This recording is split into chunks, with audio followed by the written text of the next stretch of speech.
Qu'est-ce que c'est bon. Ça les amis, c'est une pastel de nata, c'est la pâtisserie emblématique du Portugal. Mais c'est quoi au fait la pastel de nata? Comment c'est fabriqué? On est juste devant Montegaria. Apparemment, ils font les meilleurs de Paris. Venez avec moi, on va découvrir tout ça. Salut Raoul. Comment ça va? Ça va, formidable. Bienvenue. Merci, c'est Raoul, le patron de Montegaria. C'est ici qu'on fait ces petites merveilles. Waouh! Ça en jette hein, quand on arrive. C'est beau hein. Déjà, mettons-nous d'accord sur un truc. Comment ça se prononce? Un pastel. Un pastel de nata. Un pastel de nata. Et si tu en prends plusieurs, tu diras pastéis de nata. C'est le pluriel. Un pastel de nata, Oui. des pastéis de nata. Parfait. C'est bon, c'est vrai? Parfait. Et plus tu en mangeras, plus tu prononceras bien. Ah, tu veux dire que quand on a la bouche pleine, c'est plus facile? Ah, c'est crémeux, qu'est-ce que c'est bon. On va en parler de ça. Mais d'abord, ça représente quoi au Portugal, le pastel de nata? Écoute, le pastel de nata, ça représente... C'est comme pour nous le croissant en France? Oui, peut-être. Bon, je pense que le pastel de nata, c'est quand même... Il y a un petit peu plus de choses que, Tout de suite, que le croissant. Oh là là, ça commence très mal. Mais c'est vrai. Commence pas à critiquer notre croissant. Non, mais ce que je veux dire, c'est que c'est vraiment la pâtisserie emblématique. C'est vrai. Le Portugal sera fort probablement connu dans le monde pour le pastel de nata, comme le croissant représentera quelque part la cuisine, la France. Voilà, donc c'est ça. Okay. Et c'est quelque chose qui vient de plusieurs siècles, donc, et qui est né, en fait, la tradition veut que ce soit né dans un monastère où les moines utilisaient la jaune d'œuf, le blanc de l'œuf pour repasser leur tunique, pour que ça soit vraiment, que ça claque, que ce soit très bien repassé. Donc c'est une astuce que tu es en train de nous donner chez vous. Repasser avec du blanc d'œuf, ça va être impeccable. Et après, ils se disaient, qu'est-ce qu'on fait avec la jaune d'œuf? Et avec la découverte du sucre, on a découvert que ça se préservait, qu'on pouvait faire des pâtisseries. Et donc c'est pour ça que dans les monastères et dans les abbayes, il y avait une profusion de jaune d'œuf. Justement, Raoul, c'est quoi le pastel de nata? Est-ce que c'est juste un flan? Ça, c'est la question qui tue. Je pense que c'est vrai que pour la plupart des gens qui ne savent pas ce que c'est un pastel de nata, il y a un petit raccourci. Ça ressemble, il y a des couleurs qui se ressemblent, la taille, ok, c'est pas la même. Et donc, pour ça, je pense on l'appelle, quelques personnes l'appellent petit flan. Bah alors moi ça m'intéresse justement, si vous nous regardez et que vous êtes d'origine portugaise ou portugais tout simplement, dites-nous dans les commentaires pourquoi dire que c'est un flan, c'est limite une insulte. Écoute Alexis, si tu veux, on peut rentrer à l'intérieur de l'atelier de production, voir un petit peu comment ça se passe. J'avoue que ça m'intrigue énormément de les voir là. Allez, tu m'emmènes? Let's go. C'est parti. Vous allez voir, la Charlotte, c'est vraiment le truc qui me met en valeur. Ça me va à ravir. Est-ce que tu peux me mettre la Charlotte? Ouais. J'ai l'impression que je vais me faire introniser roi. Au nom de Saint-Georges, je t'adoube. Ça me va bien, hein, je vous avais pas menti. Hein. Ok, on y va? On y va. Donc là, Natacha est en train de préparer la crème. La crème est composée, il y a plusieurs étapes. Et là, on est sur une étape qui va commencer à être physique. Là, c'est quoi là en fait? Là, en fait, là, tu as du lait, tu as un petit peu d'amidon. Donc ça, c'est la crème. Et la crème, elle est composée par plusieurs éléments. Et à un moment donné, tu vas aussi avoir des œufs. D'accord. Plusieurs choses qui vont faire la totale. Et en fait, une fois que la crème, elle est constituée, elle va aller dans ces petits trucs-là. Oui, oui, tout à fait. Là, on fait le fonçage, on étale la crème. Hop, là, en fait, on a la pâte qui a été découpée en petits boudins. Et là, il étale. Et ça, tu vas le faire. Tu vas pas être déçu. Ça va être des pastèches de kata. des pastèches des kata. Je te regarde. La première fois, Donc, une fois comme ça. oui, et après, Ok. C'est hyper compliqué. non, Oui, c'est facile quand on en fait 40 par jour. 40, 400. T'es venu ici, maintenant, tu sors pas tant que t'as pas fait un pastel de nata. D'abord, hop, on appuie au milieu et après.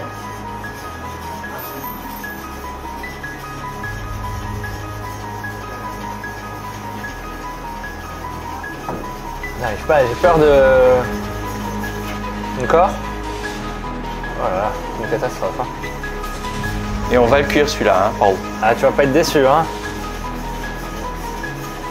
Il va falloir me le rattraper, hein. non.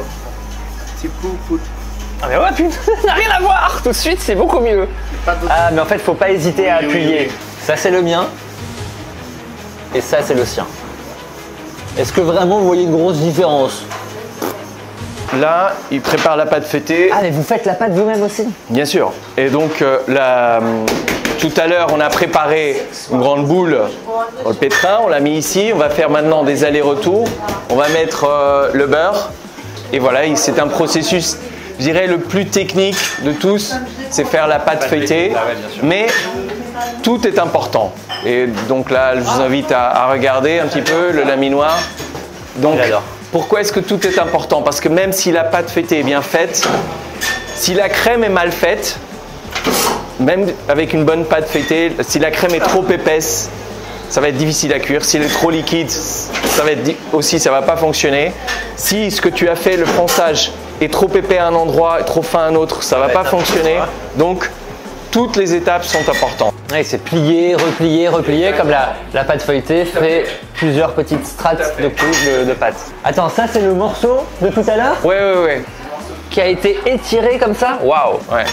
Mais il continue, il va continuer à l'étirer. Viens. Il faut être rapide parce que sinon il va brûler.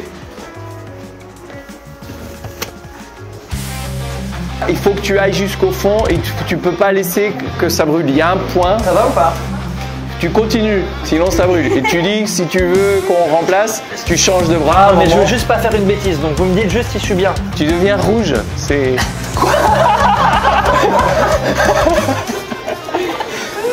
Hein? Tu peux changer de bras. Ok, voilà. C'est connerie ce truc. Donc on a vu les boudins, on a vu la crème.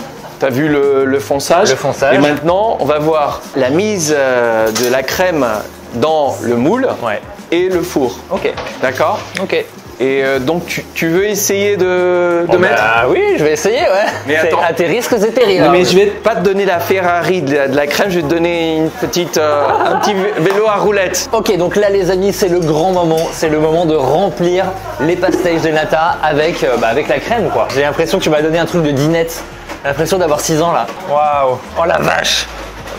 Oh la vitesse! Putain, c'est hypnotisant. Il faut que tu remplisses, tu vas jusqu'à ras-bord, mais tu peux pas faire tomber à l'extérieur. Ok. Oh, je stresse! Je stresse!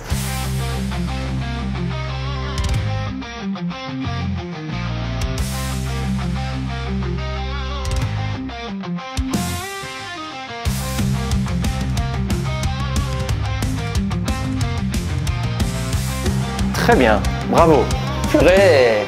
On va pas te mettre au four parce que le four c'est un peu dangereux. Tu peux essayer de soulever un plateau. Là, il a la crème, c'est un peu, mais c'est lourd. C'est lourd. Il faut manipuler avec la chaleur. S'il vous plaît. Avec la chaleur.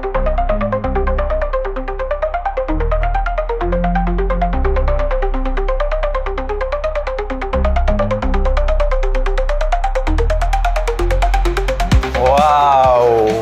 Ah, c'est marrant, ça fait comme un petit côté un peu bombé quand ça sort. C'est ceux-là les miens? Oui. Ah, ils sont beaux, mes bébés! Oh là là, j'irai pas attendre. Ils sont brûlants. Ouais, bah ils sont beaux, t'as vu? Oui, ils sont beaux. Les amis, ce que je vous propose, on les laisse reposer un peu et on se retrouve tout de suite pour la meilleure partie, la dégustation. Alors attends, me dis rien. Ouais. Bon, bah je crois que j'ai reconnu les miens. C'est ceux-là? C'est ça? Ouais. Ok. Oh, ils sont bien. Je trouve qu'ils sont pas trop dégueulasses, ça va. La pâte est bien. La cannelle? Fondamental. C'est indispensable? Fondamental. Okay, si tu donc, aimes la cannelle, c'est fondamental. ça se verse comme ça par-dessus? Écoute, ce que je te propose, c'est tu fais d'abord une bouchée sans, et après tu essayes avec la cannelle. Bon, tu connais déjà, tu les as déjà goûtés, mais c'est ce que je propose aux gens. Ok, bon, eh ben écoute, je me fais cette dégustation et on se reparle dans 5 minutes. Allez, à toutes. J'en reviens pas de me dire que ça, c'est moi qui l'ai fait tout seul. Alors, beau, oui. t'as ni fait la pâte? J'ai pas fait l'appareil, j'ai pas fait la cuisson, j'ai... Donc le côté tout seul est peut-être un peu ambitieux. Oui, mais j'ai façonné la pâte et j'ai rempli ce petit pastel de nata. Donc d'abord, je teste sans cannelle. C'est beaucoup plus liquide qu'un flan, c'est beaucoup plus soyeux, c'est moins compact. Et du coup, c'est vraiment hyper gourmand dans la bouche. C'est oh là là. Allez, un peu de cannelle. J'en mets partout, j'aime bien ça. Hop, voilà. Une passion pour la cannelle. Ah, c'est marrant, ça change totalement le goût. Ça prend une autre dimension, je trouve, avec la cannelle. Je vais tester ceux qui ont été faits par des vrais professionnels. Voilà.